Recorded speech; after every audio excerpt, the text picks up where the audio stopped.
Hello everyone, I am Dr. Ghanee. I am an oral pathologist. Today I'm going to talk about contact stomatitis. You all have heard of contact dermatitis, which means skin comes into contact with some kind of material, fabric, something that causes a reaction, causes redness, erythema, and rashes.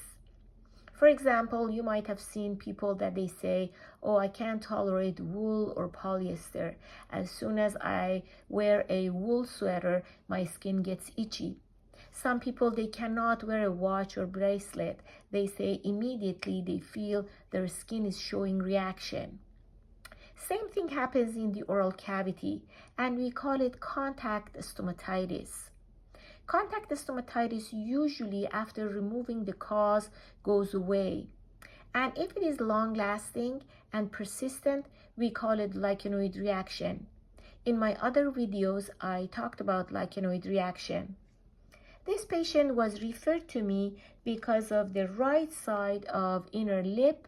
As you can see, there is a lot of inflammation, a lot of redness, and rash-like lesions on the inner lip just on the right side.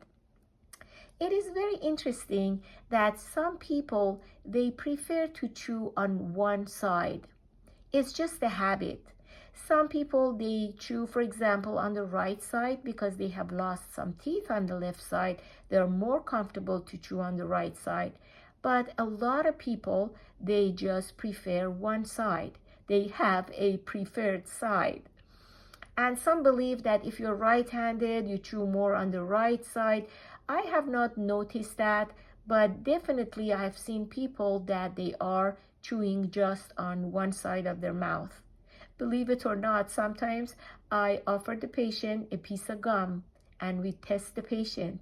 A lot of patients, they realize right in the chair that, for example, chewing on the right side feels very unusual.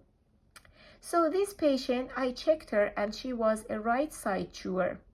And apparently she was eating something that was touching the inner lip. Probably she was not putting it in the mouth with a fork or with a spoon. Maybe she's just eating something, grabbing it with fingers, hands, and putting it in the mouth. So I did complete diet history and I found out that all of a sudden this patient liked kale and did not like kale in a salad. She was just grabbing it one by one and eating it on the right side.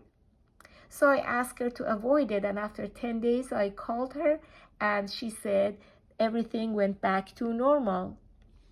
So we call this contact stomatitis, and this particular case was to kale. Contact stomatitis can happen due to a lot of different food. The common one is cinnamon. We call it cinnamon stomatitis. Walnuts and pecans, they cause reaction in the mouth too. A lot of people with pineapples, they get either canker sores or they get generalized stomatitis. So if you have a sudden onset with some kind of reaction in the mouth, think about contact stomatitis and review your diet, even your oral hygiene products, or even dental material if it happens after a dental appointment. Thank you so much for watching. Have a good day.